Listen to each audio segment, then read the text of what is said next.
Good evening. December 16th, 1944, sometime before sunrise, the Ghost Front in the Ardennes exploded with a massive barrage of artillery and rockets. Somehow, the Third Reich was able to sneak, how many? Was it a million? Or a million men into the Ardennes without the Allies even realizing that they were doing that? There were not a million men How many was snuck it? into the Ardennes. 500,000? How much was it? Maybe 100,000 or so. Okay, 100,000. All right. And they were, I understand they were like, Hitler kept it close to the vest, and only the top staff members knew this thing, and they were laying straw on the roads to move vehicles in, and they pulled it off, and then they didn't pull it off. So yeah, well, when your logistical planning consists of, well, the Americans have gasoline, right? Sure. That's when you know you're in trouble. Sure. And of course, the plan was to get to Antwerp and split the Americans and the British in half and force a dysfunctional system of compliance between the two and hopefully drive somebody out of the war.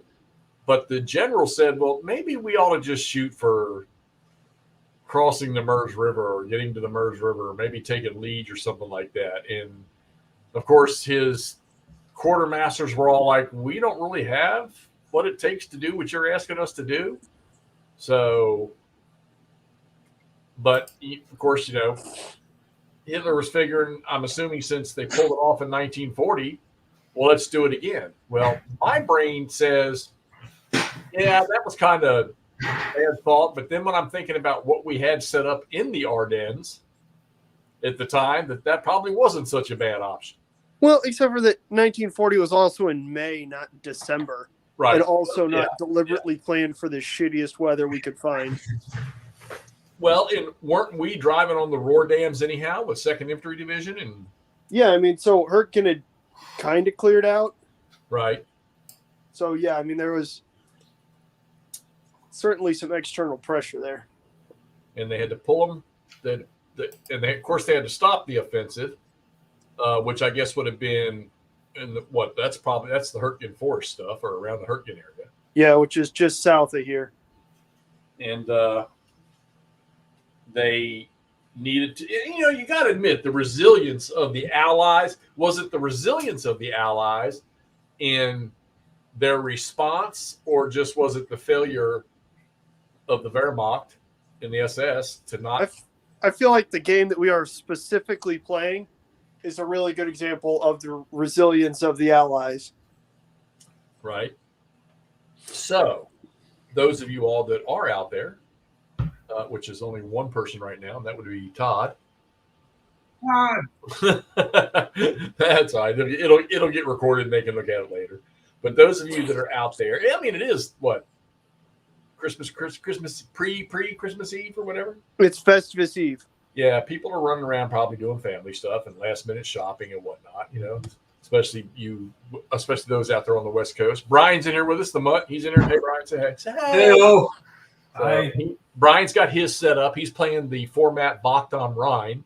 Yes, I am. From Goss. So, and he's going to teach us all how to play that later. But as you can tell by looking at McMurray's map, and we will take a look at my map, Uno Momento, Signora. And I've got mine set up too. And we're both going to play, was it 10 turns? Yep. The 10-turn campaign game. So he was just finishing setting his up. While he was doing that, I was glancing through the victory conditions. And you have 3 victory condition builds in the campaign game. You have victory condition for the routes. And Andrew, run your finger down the 3 routes. So we have Route A. Oh. They get the idea.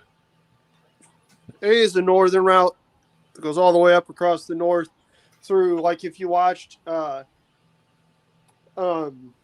Noville videos and everything. That's up Noville, up north of here. You see Foy through Longchamps and then back down to cross over. B is the main MSR right through Bastogne itself, and then C comes south through I think Long Willie's down here. That might be up at the. Anyways, long story short, it comes down here through this southern area, and then comes back up. They all kind of converge over in this area, but right in the Americans, with the exception of Task Force Abrams, if it comes on, any unit with one strength or more sitting on the route anywhere blocks the route for victory conditions. Correct. All right. Then, if a German unit occupies a hex of Bastogne, starting from the end of that turn, every turn that they occupy that hex, they get 2 victory points. Yep. And then you have the exit of certain German task force.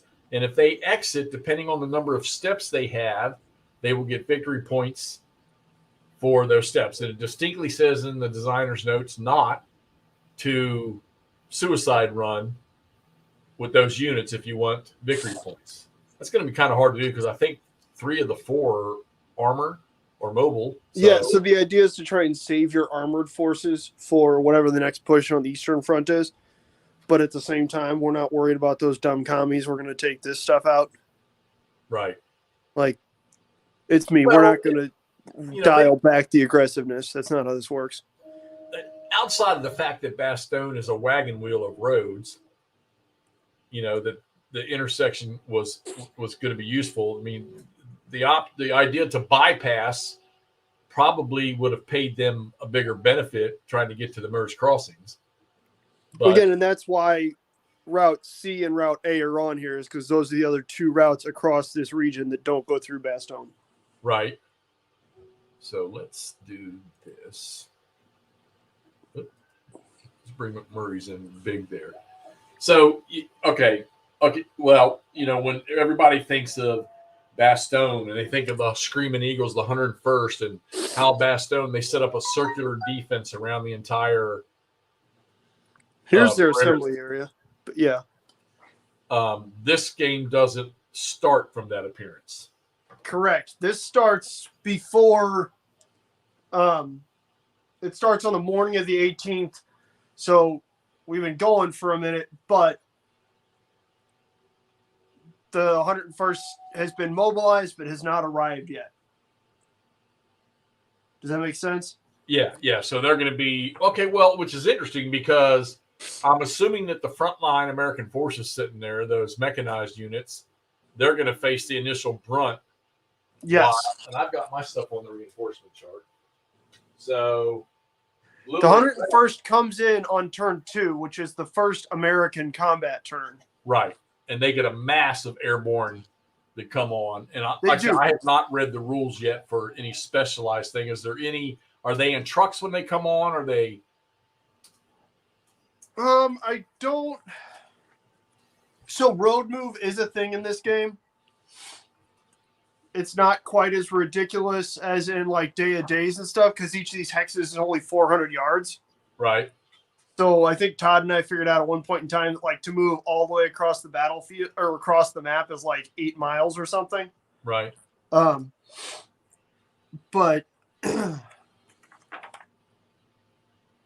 yes, so there is road march.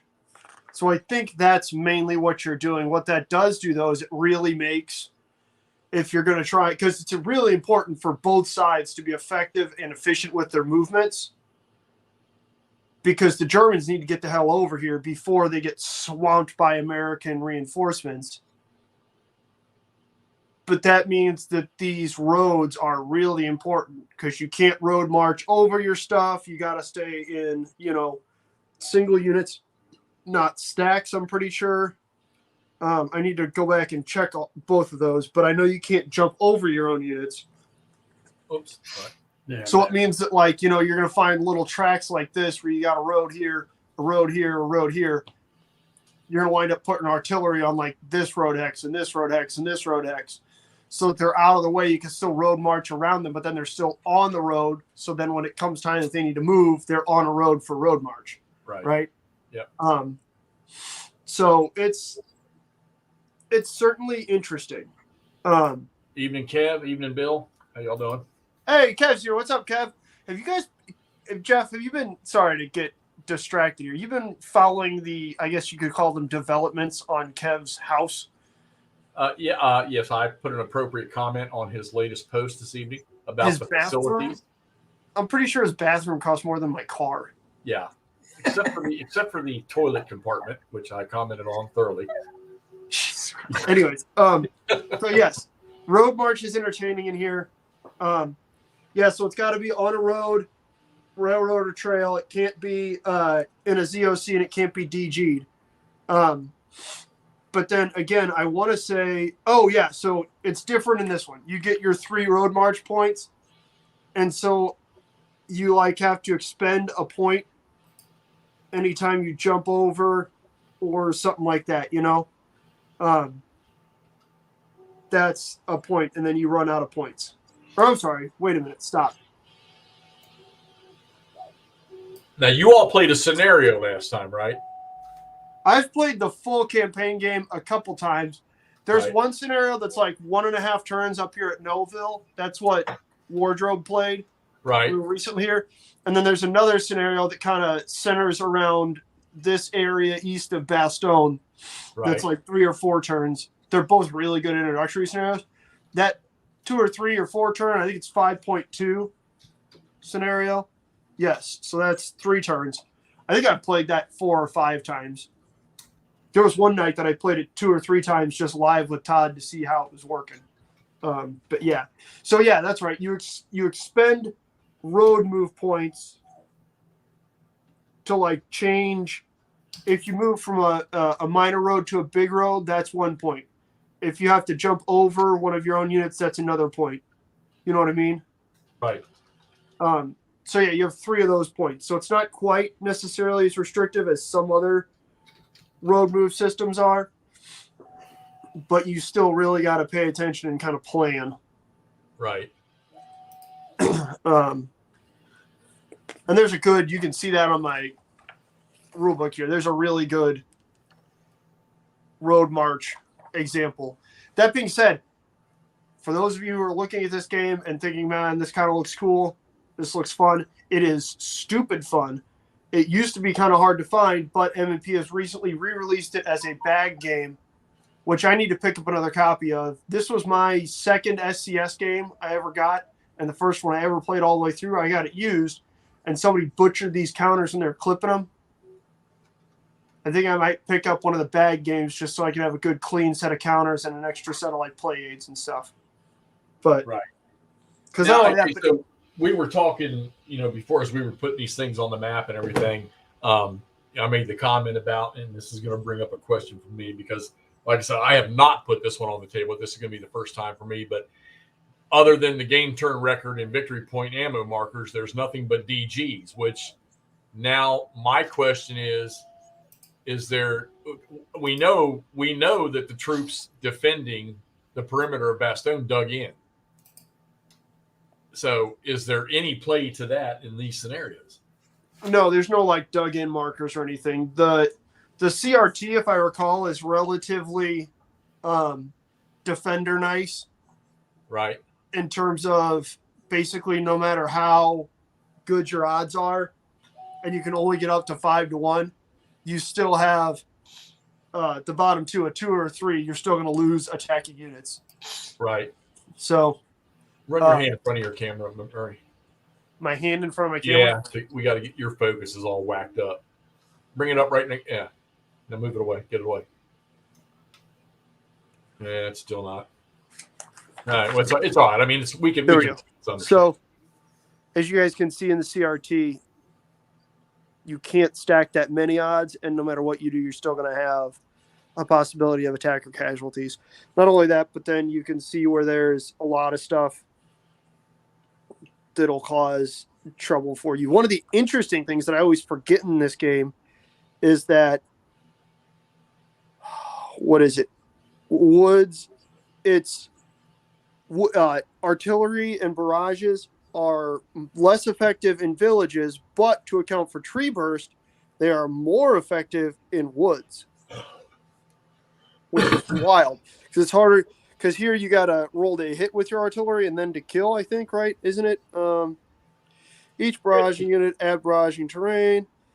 Less than or equal to its barrage rating stack is DG and a kill roll is made against it. Yeah. So it's entertaining. It's interesting. So yeah, you roll the hit and then you roll if you're going to kill something, which again is where 88s are really entertaining because then it's a little harder to kill than with normal artillery or hit than with normal artillery, but then you get to choose. Like the 88 firing player gets to choose. Okay, step off that. Is the artillery classed like it is in Day of Days in this game? What do you mean? Like where you had certain, like there was a certain code on the yes. counter. Okay. Yeah. Sorry. So you could see it here. When you're rolling for that kill thing, if it's a yellow, you kill a step on a 4 through 6. So that's like your heavy artillery, like 105s and higher. And then other artillery, so like mortars, light infantry guns, you only kill on a 6. Right. I forgot that nebs are like that too, which is a little weird, but it kind of makes sense, I guess. Well, what do you remember? Okay, so I know we talked. It's been a while since you played it. Yeah. What do you? Okay. Well, here's the first question: is it even feasible for the Wehrmacht to clean out one of those routes? I want to say that and you guys can go back and watch on Wardrobe Plays World War II's YouTube. I want to say that I did indeed win as the Germans at one point. I'm not sure. I don't remember. Did you win by cleaning out a route, or did you just like maybe take Bastogne? Or I think both. I think, to be honest with you, on one of my playthroughs, I really botched the defensive aspect of it, right, and damn near wiped out the Americans on the table. Right. So Kev says dug ins reflected in their defense values, which I have not even studied the counters yet. Exactly. So yeah, I mean, it's as easy as basically everything has a way higher defensive value than offensive. So even like these piddly little engineer units that are usually just 0-0 whatever, it's just to sit there, right, in a lot of games. Well, do they not have a purpose? No, they're 0-1-6. So do they have an engineer function in this game? Not really. What? No. Okay, that still blows me away. So I mean, there's what the hell are they going to do? There's no bridges to be built or anything like that. They aren't functioning in this engagement as engineers. They're functioning as shitty little rifle units. Like they're just getting thrown into the line as riflemen. Sure. You know what I mean? Right. Well, yeah, because everything was sort of hasty. Yeah, like they aren't here to build bridge. It's not like, Day of Days, or I'm sorry, It Never Snows, where they're specifically sent to build pontoon bridges, stuff like that, or, they're looking to breach obstacles or anything like that. They are purely just here because they have some rifles. Right. And dudes. What's up, buddy? No. He's mumbling. I said, hey, Nordic. Asking a question. Nord's on, yeah. Oh, there you go. But, it's... I'm quite excited. What else are you thinking about here, Jeffrey? Hold on a second. Let's see. Well, I was just checking. You're showing that chart there. Well, like, that's clear. Let me flip over on my map. Okay. I can't see. I won't be able to see my chit chat from way over there, but so I'll cover chit chat. Well, first off, so I'm gonna. I assume the arrival. Okay. So when I look at this, it's obviously that the Americans moving up the routes to, I guess, start setting up the defense to not let the Germans. I mean, when you look at this map, you see these roads. They're major, all right? The ones that are highlighted, the major routes. And you can see where, obviously, the Americans have identified that those are the strongest thoroughfares, knowing already that by the time this starts, which this starts on the 18th, so they're 2 days into the fight, they obviously know and figured out that those high-speed avenues coming out of the Ardennes, those are where you need to choke the Germans off at. So you can tell just by looking at this. I mean, that's why we're here, right? We're here to block roads. Right. So they've moved mechanized forces forward to do that. And I'm just trying to think here. It's obvious that the Germans are all going to arrive in here between D, E, and F. Why is there? Oh, okay. So Americans are probably arriving in all these other points. So, Jeff, yeah. Kevin wants to know which side you're playing.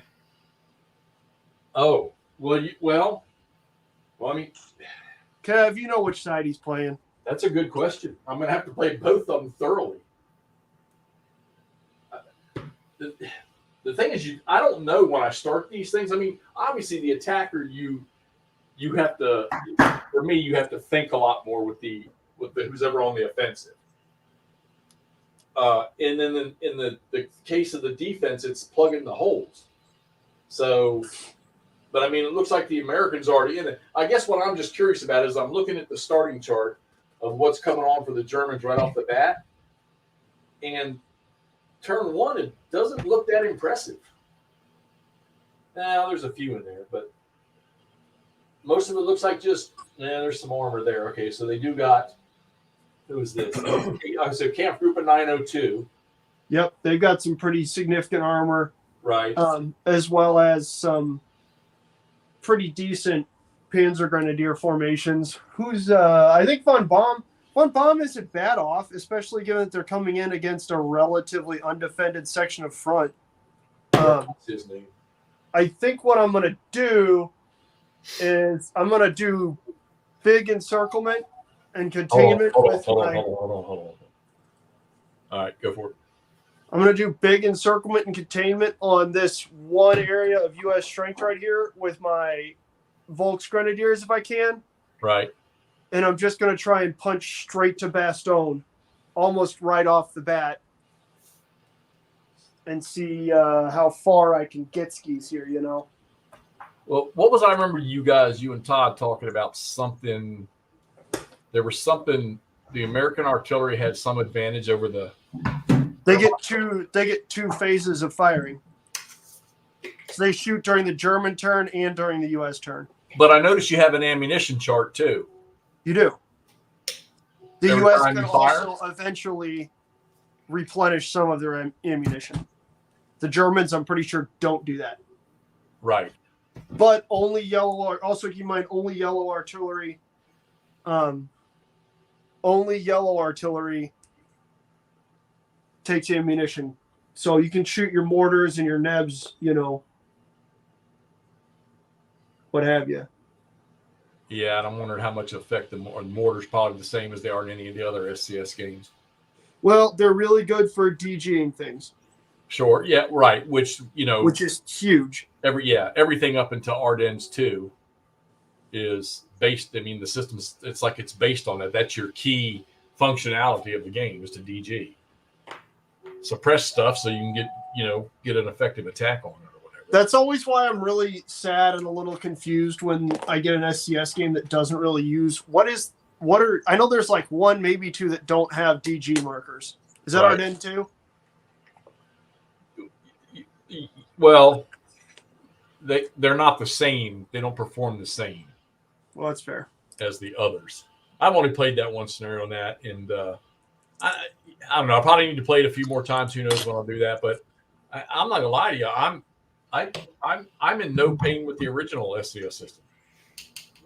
I mean, you know what you're getting into with it, and you know that DG is your biggest resource, and it's kind of easy to. I mean, I don't know. It just seems easier to me to think about what your strategy is. Although I don't mind the new system for the Ardennes 2 either. That doesn't bother me either. So Kev's right. You need to look at the force capabilities and the exit strategies.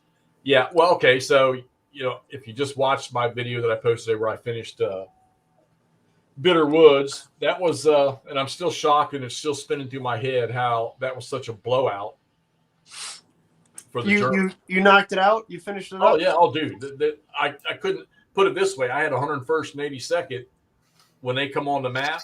they were fighting already on the other side of the Meuse because the Germans already crossed Oh, that's pretty badass. with force. So Shit.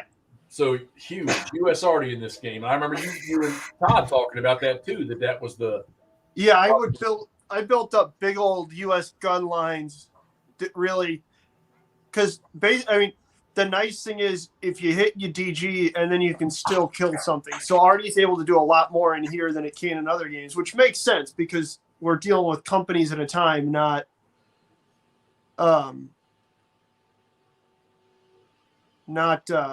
where was I going with that? Not, divisions and regiments and stuff. You can't knock out a regiment. You can't neutralize a regiment with artillery. right. You can certainly give a company a good whacking, though. Right.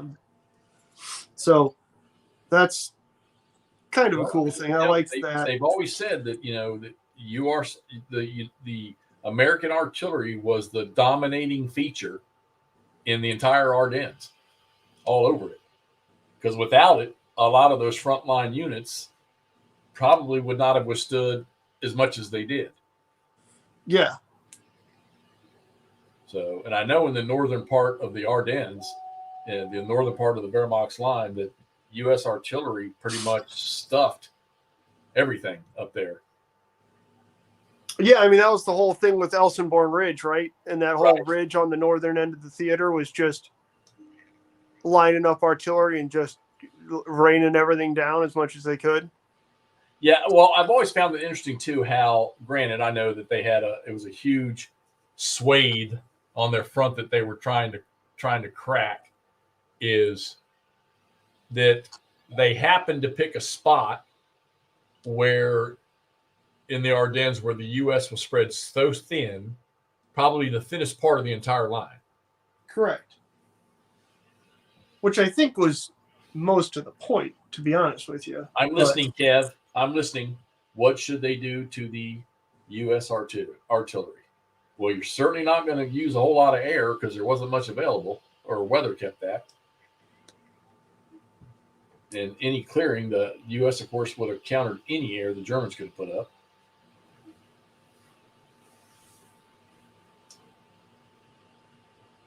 And the game does require spotters, if I remember, or observation.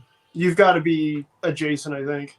Yeah. You have to have a unit adjacent or else it's got troubles. And the other thing that's always entertaining about SCS in most cases is if you put a unit next to a barraging unit, Right. like if a barraging unit is in an enemy ZOC, they have to shoot at that ZOC unit.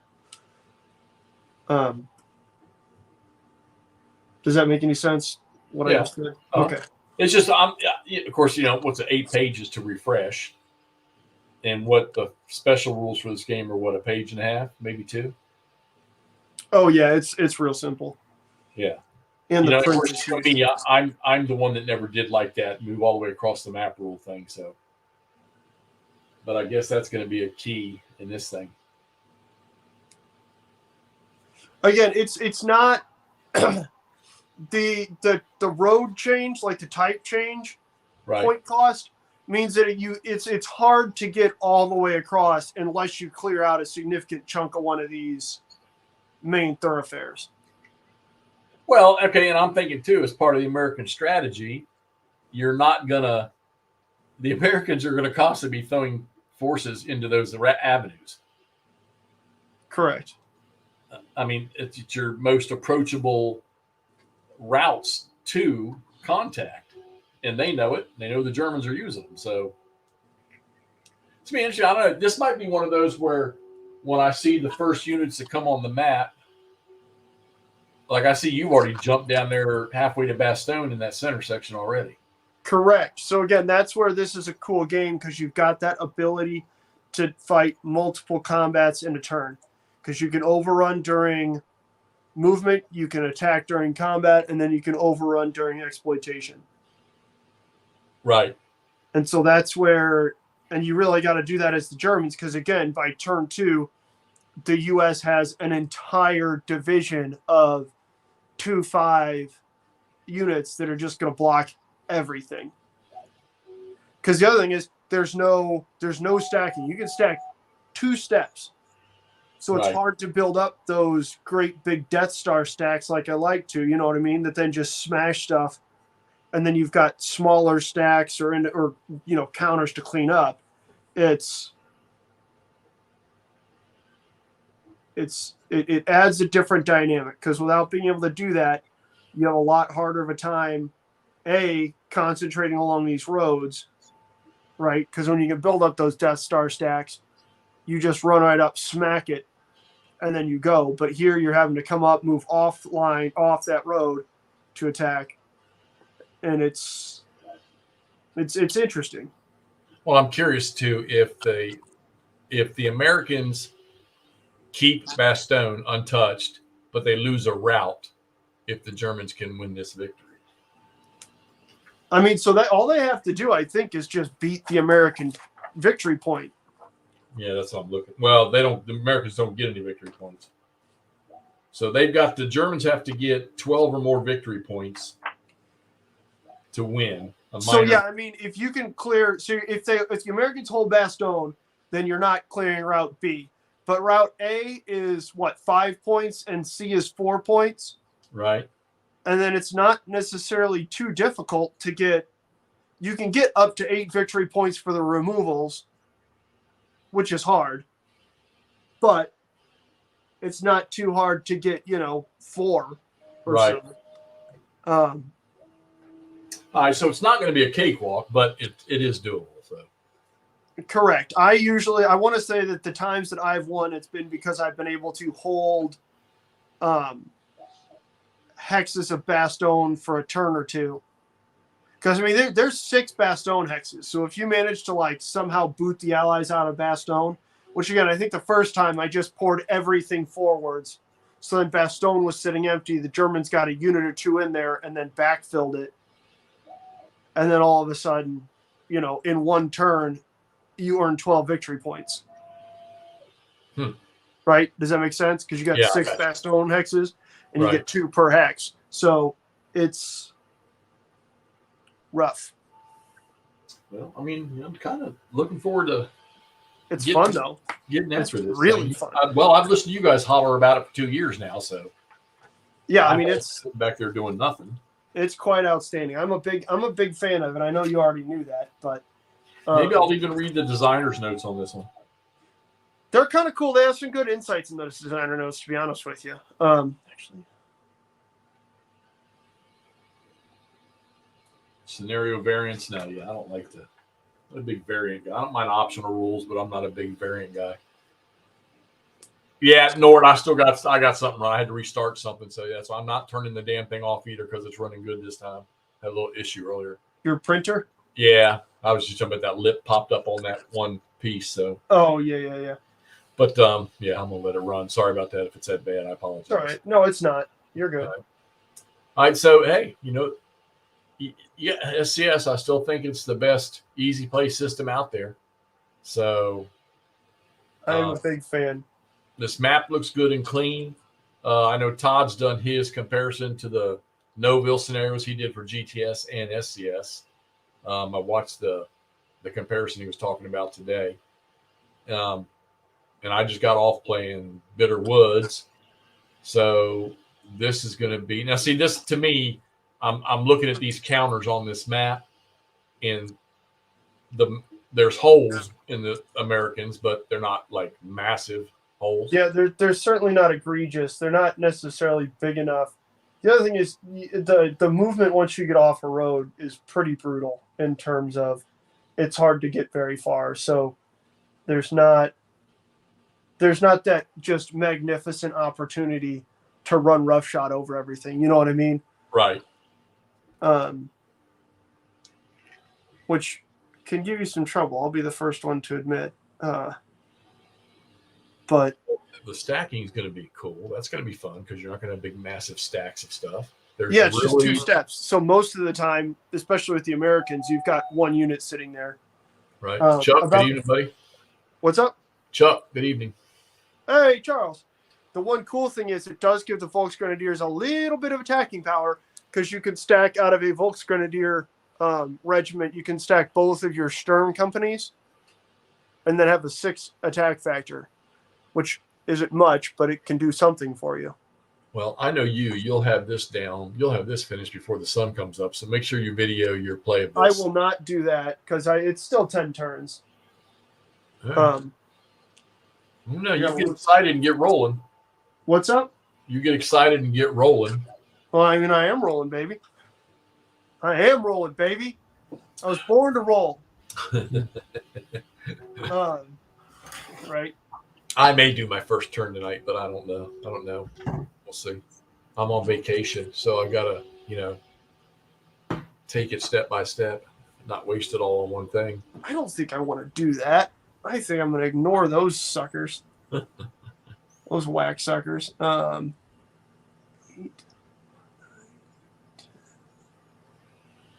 right. Well, hey, Friday night. Appreciate you guys popping here and hanging out with us. Oh yeah, you guys are the best. Y'all know that though. Good commentage from you guys. Kev, glad you're in here. I know you played that. Todd's been in here, so. Kev, hopefully everything's going good over there, buddy. Dude, you guys are forgetting something. What are we forgetting, buddy? Your paint challenge? No, that's all right. Is it good for a beginner? Oh, SCS is, by all means. Doug, this is a fantastic game for beginners. Yeah. This is the game that we recommended. I mean, Reese is going to play this. He got it. He forgot he was supposed to play it because he changed jobs and whatnot. But no, this is a fantastic game for beginners, my dude. Well, when you brought up that the chart there, it looked a whole lot clearer than the ones that I was looking at. It is. So SCS in and of itself is a really easy to play system. Mm-hmm. And most of the things that you add on here are simple add-ons, not things that add layers of complication, right? So the nice thing is this takes place over a relatively short amount of time, and the lines are amorphous enough and whatnot that supply is not even taken into account. So it's not something where you ever have to worry about checking supply. It's just here. Yep. So it's... Got it, Ray. Kev, Knight, Nord, all you guys. Good night, Kev. So, long story short, yes, it is a very, very, very beginner-friendly game. All right. Yeah, Brian, and we've said that to you before. I think we were talking about like if you wanted to get one of these, Rostov would be a good one. Rostov 41 would be a very good one because it's not there's the counters that McMurray has on the map right now in this game, just starting. Yeah. There's not even that many counters in the Rostov game. Oh, all right. It's easy to deal with and it moves along really fast. And like I said, 8 pages of rules.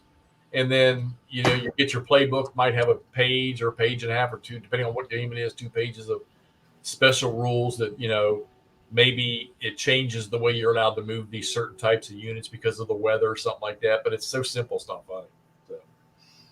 Well, give it a shot later on. Yeah, no hurry. You got enough going on right now.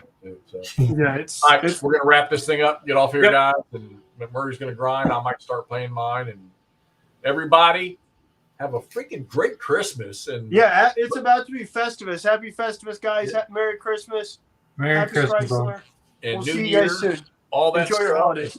Get some games played. Get some miniatures painted. Charles, I think you need to take a break from painting miniatures and play some. Keep on with your Napoleonics. I'm going to pay attention to that real close. So in Spain. All right. We're out of here. See y'all later. Later.